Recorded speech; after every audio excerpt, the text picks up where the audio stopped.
이병주 집사입니다. 요한계시록 15장입니다. 또 하늘에 크고 이상한 다른 이적을 보매 일곱 천사가 일곱 재앙을 가졌으니 곧 마지막 재앙이라. 하나님의 진노가 이것으로 마치리로다. 또 내가 보니 불이 섞인 유리바다 같은 것이 있고 짐승과 그의 우상과 그의 이름의 수를 이기고 벗어난 자들이 유리 바닷가에 서서 하나님의 검은고를 가지고 하나님의 종 모세의 노래 어린 양의 노래를 불러 이르되 주 하나님 곧 전능하신 이시여 하시는 일이 크고 놀라우시도다. 왕국의 왕이시여 주의 길이 의롭고 참되시도다. 주여 누가 주의 이름을 두려워하지 아니하며 영화롭게 하지 아니하오리이까 오직 주만 거룩하시니이다. 주의 의로우신 일이 나타났음에 만국이 와서 주께 경배하리이다 하더라. 또 이 일 후에 내가 보니 하늘의 증거 장막의 성전이 열리며 일곱 재앙을 가진 일곱 천사가 성전으로부터 나와 맑고 빛난 세마포 옷을 입고 가슴에 금띠를 띠고 네 생물 중에 하나가 영원토록 살아계신 하나님의 진노를 가득히 담은 금대접 일곱을 그 일곱 천사들에게 주니 하나님의 영광과 능력으로 말미암아 성전의 연기가 가득 차매 일곱 천사의 일곱 재앙이 마치기까지는 성전에 능히 들어갈 자가 없더라. 하늘에 계신 우리 아버지여, 이름이 거룩히 여김을 받으시오며 나라가 임하옵시며 뜻이 하늘에서 이룬 것 같이 땅에서도 이루어지이다. 오늘날 우리에게 일용할 양식을 주옵시고 우리가 우리에게 죄 지은 자를 사하여 준 것 같이 우리 죄를 사하여 주옵시고 우리를 시험에 들게 하지 마옵시고 다만 악에서 구하옵소서. 대개 나라와 권세와 영광이 아버지께 영원히 있사옵나이다. 아멘.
오늘 함께 나눌 말씀은 누가복음 2장 1절에서 20절입니다. 말씀 중에 8절에서 20절 말씀 봉독하겠습니다. 그 지역의 목자들이 밤에 밖에서 자기 양떼를 지키더니 주의 사자가 곁에 서고 주의 영광이 그들을 두루 비침에 크게 무서워하는지라. 천사가 이르되 무서워하지 말라. 보라, 내가 온 백성에게 미칠 큰 기쁨의 좋은 소식을 너희에게 전하노라. 오늘 다윗의 동네에 너희를 위하여 구주가 나셨으니 곧 그리스도 주시니라. 너희가 가서 강보에 쌓여 구유에 누워 있는 아기를 보리니 이것이 너희에게 표적이니라 하더니 호련히 수많은 천군이 그 천사와 함께 하나님을 찬송하여 이르되 지극히 높은 곳에서는 하나님께 영광이요 땅에서는 하나님이 기뻐하신 사람들 중에 평화로다 하니라. 천사들이 떠나 하늘로 올라가니 목자가 서로 말하되 이제 베들레헴으로 가서 주께서 우리에게 알리신 바 이 이루어진 일을 보자 하고 빨리 가서 마리아와 요셉과 구유에 놓인 아이를 찾아서 보고 천사가 자기들에게 이 아기에게 대하여 말한 것을 전하니 듣는 자가 다 목자들이 그들에게 말한 것을 놀랍게 여기되 마리아는 이 모든 말을 마음에 새기어 생각하니라. 목자들은 자기들에게 이르던 바와 같이 듣고 본 그 모든 것으로 인하여 하나님께 영광을 돌리고 찬송하며 돌아가니라. 아멘. 샬롬. 주의 은혜가 충만한 하루 되시기를 바랍니다. 우리가 흔히 사용하는 복음이라는 단어는 헬라어 유앙겔리온으로 기쁜 소식, 좋은 소식을 뜻합니다. 이 단어는 원래 로마 황제와 관련된 용어였습니다. 새로운 황제가 등극할 때, 또 새로운 황제가 다스리는 도시나 국가를 방문할 때, 또 왕자를 이어받을 아들이 태어났을 때 사용하던 단어였습니다. 그러나 성경은 의도적으로 이 복음이라는 단어를 예수님과 연결시킵니다. 예수님께서 이 땅에 오심으로 하나님 나라 복음이 시작되었다라고 말합니다. 예수님 당시 그리고 초대교회 때는 로마 황제를 신으로 여기고 황제 숭배를 하였습니다. 그러나 그리스도인들은 하나님의 아들 예수 그리스도만이 우리의 참 왕이시다라고 외쳤던 것입니다. 예수님께서 우리를 자기 죄에서 구원하시기 위해 이 땅에 오셨다라는 것이야말로 인류 역사상 가장 놀라운 기쁜 소식, 복음이기 때문인 것입니다. 오늘 본문을 통해서 예수님의 탄생이 어떤 의미를 가지는지, 우리에게 주시는 메시지가 무엇인지 살펴보겠습니다. 첫째, 예수님의 탄생은 하나님의 섭리 아래 이루어졌습니다. 본문은 그때 가이사 아구스도가 영을 내려 천하로 다 호적하라 하였으니 라는 말로 시작됩니다. 가이사 아구스도는 카이사르의 양아들로 로마 초대 황제가 된 옥타비우스를 가리키는 명칭입니다. 그는 로마 제국의 황제로서 강력한 권력을 가졌습니다. 그의 명령 하나로 온 나라가 움직였으며 그는 스스로를 신적인 존재로 여겼습니다. 가이사는 자신의 왕권을 증명하고 강화하려고 호적 등록을 명하였습니다. 그러나 가이사는 자신이 다윗의 후손으로 오실 하나님의 아들을 베들레헴에서 나게 하는 역할을 하고 있다는 것을 몰랐을 것입니다.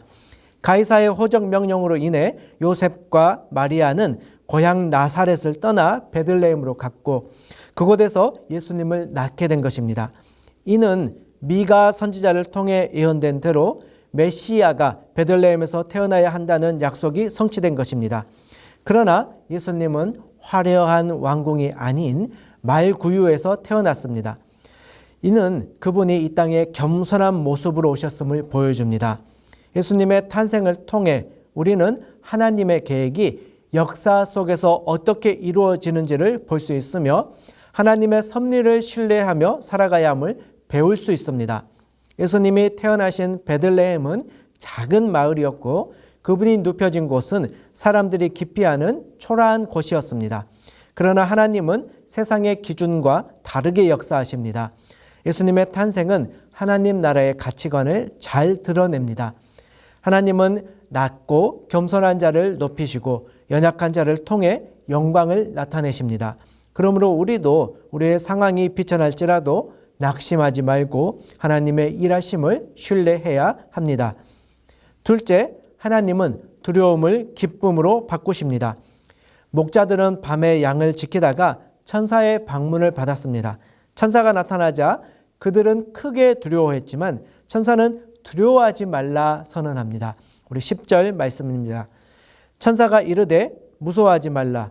보라, 내가 온 백성에게 미칠 큰 기쁨의 좋은 소식을 너희에게 전하노니.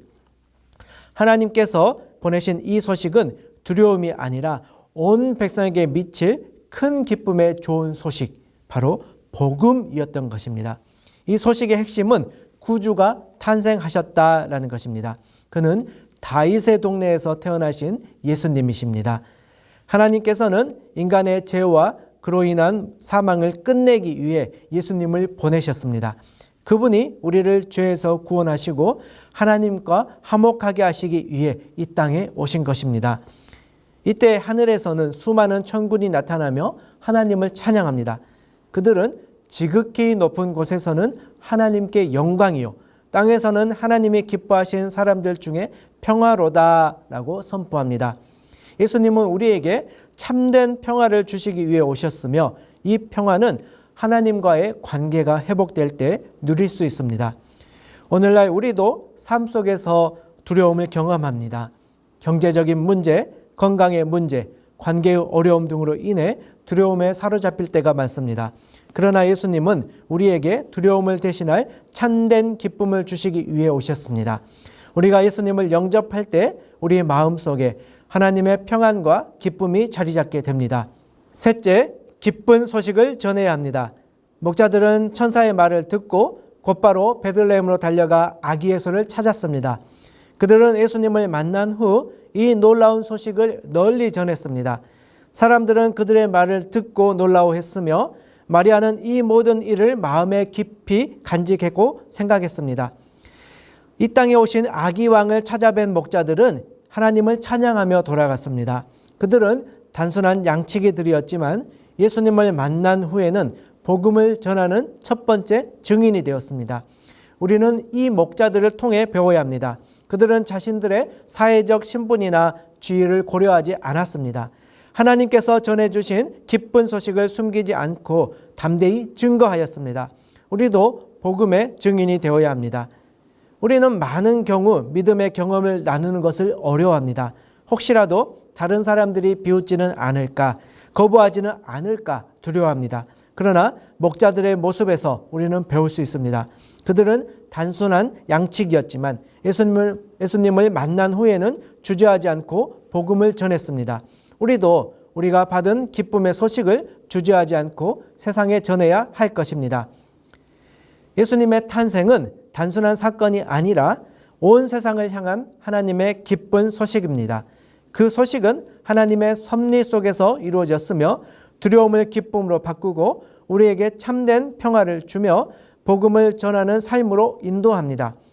우리는 목자들이 천사들의 소식을 듣고 즉시 행동했던 것처럼 받은 은혜를 가만히 간직하는 것이 아니라 적극적으로 나누어야 합니다.